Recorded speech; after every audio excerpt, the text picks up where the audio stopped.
What's up, guys? Back with another video, and today I am back. Now, if you guys have been wondering where I've been, over the past week I've been on vacation, and if you watched last Monday's video, you would know that I went on vacation. I went to the beach, and that I was going to be gone for a week, and I wasn't going to be here to upload videos for you guys.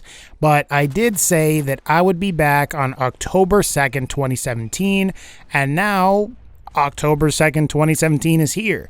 And I also said I would do a Q&A, so I guess enough of me talking. Let's just get into it. Okay, so our first question is from Luis, and he asks, do you think Obsidian is going to make the next Fallout? I don't think it's out of the realm of possibility, but I do think there are reasons why Obsidian made Fallout New Vegas that wouldn't necessarily occur again with the current version of Obsidian.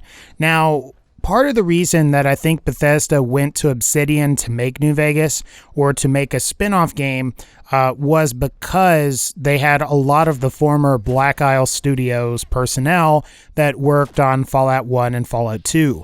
And of course, one of those guys, Chris Avellone, who helped form Obsidian Entertainment, has left Obsidian Entertainment to pursue other opportunities. With this said, and as it pertains to Chris Avellone, he did work on 2017's Prey, so it's not like he doesn't have a relationship with Bethesda anymore, and I suppose if they wanted him to oversee the next Fallout game, that could possibly happen. We're just gonna have to wait and see, but my prediction is that Chris Avellone will possibly be somehow involved with the next Fallout game. Okay, so our next question comes from the Suckmaster 666, and he asks, what in your opinion is the most underrated weapon in Borderlands 2? It's probably the Jacob's Gatling gun for assault rifles. I don't know. I guess a lot of people look at the Hammerbuster and it's the legendary, and for that reason, you think it's the most prestige weapon. However, really, when it comes to Jacob's assault rifles, I think the Gatling gun just slays it. It's just a much better weapon. And I think it's just simply because it fires 3 projectiles and all of them deal a lot of damage. And if you've got an assault rifle build, I mean, it works wonders. Other than that, just off the top of my head, I can think of the Triquetra, which is this shotgun that you can get as one of the quest rewards from one of the Zafford Hodunk side quests that are take place in the Dust and parts of the Highlands. That is a really nice shotgun, particularly in the early game and probably true Vault Hunter mode.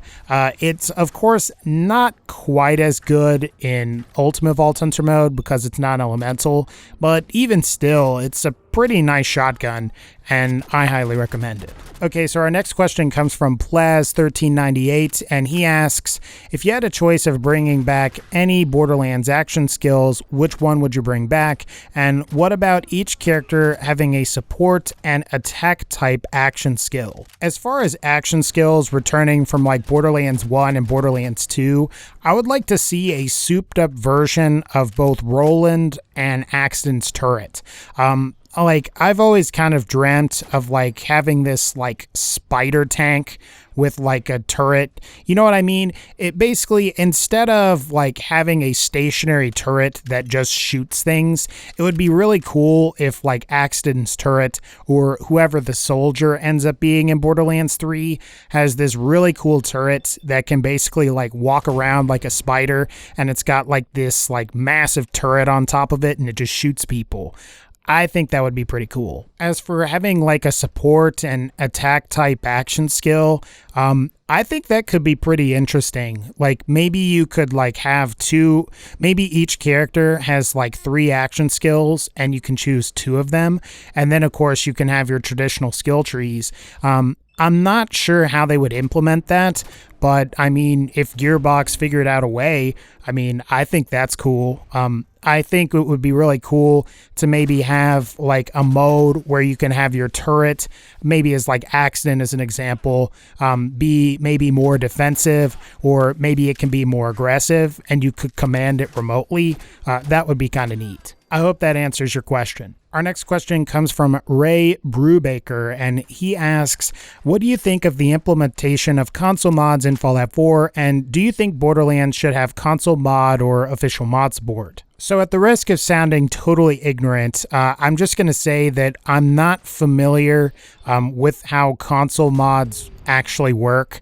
But what I will say is that if you have the PC version, I suspect it's somewhat similar to that, to where you can actually like access something at the game's menu to where you can download your mods. Or maybe it's similar to the Creation Club that's available on all of the platforms now. So what I will say is if the implementation is like that, honestly, I'd rather have like a third-party client, sort of like you have with like Nexus mods, to where you can basically go to this third-party website and you've got a linked account to it, and you can basically click download on your computer or your smartphone, and then when you go and boot up your console, it could just like it could just download the mod onto your console. And I think that's really cool. But should Borderlands 3 have mod support?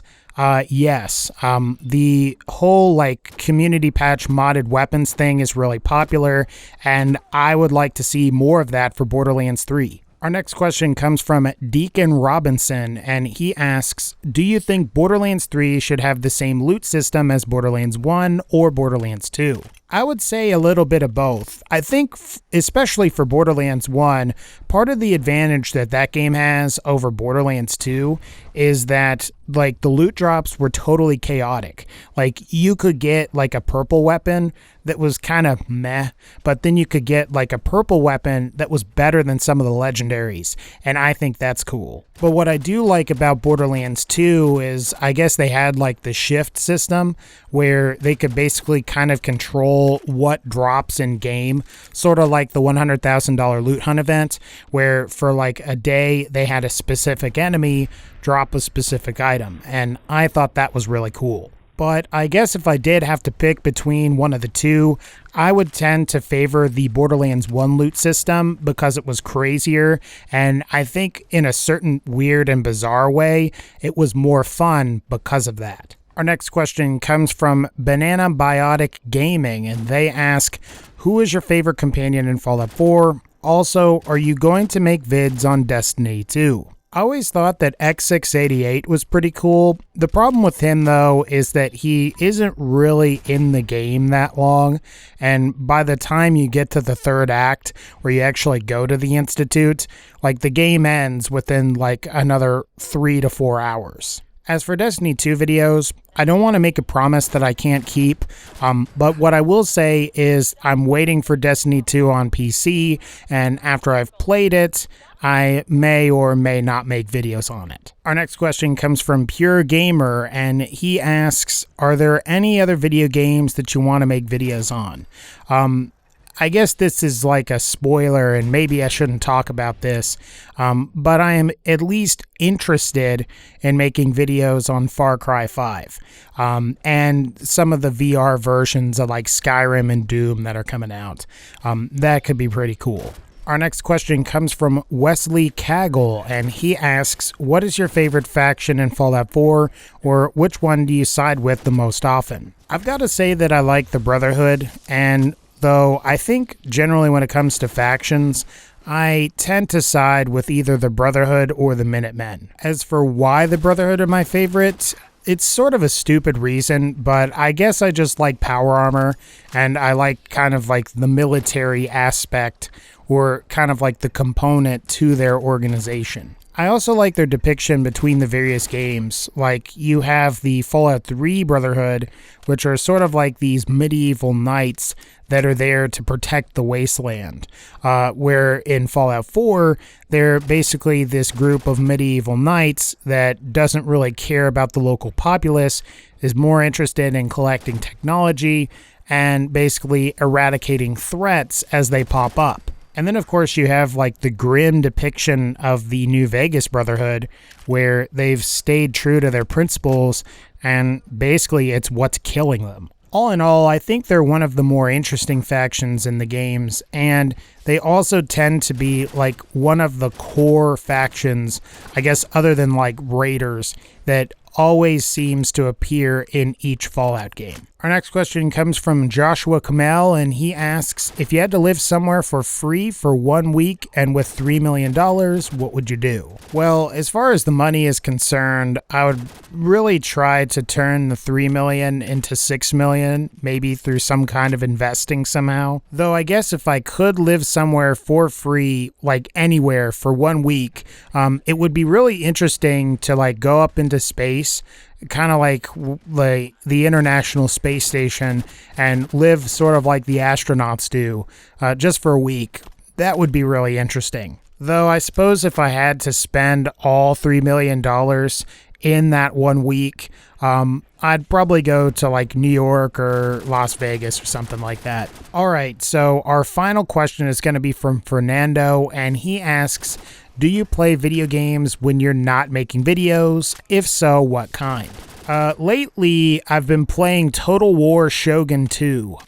If you guys don't know what that is, it's part of the, I guess, the Total War series, where basically what it is that you can command all of these units on screen and you can form battle formations and stuff.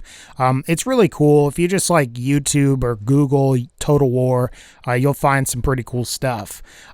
But I've been playing Shogun 2, which is basically the samurai game.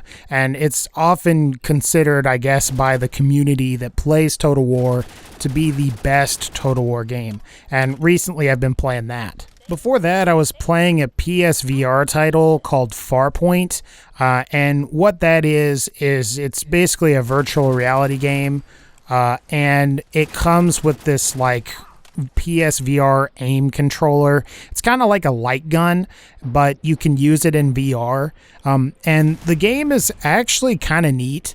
Like instead, like, you know how with like most first person shooters, you can, I guess you could aim with the controller and all that stuff. Well, with this like light gun, you can like physically aim with the gun, and that's pretty neat. But I guess to just answer your question, it's a variety of things, and it kind of depends.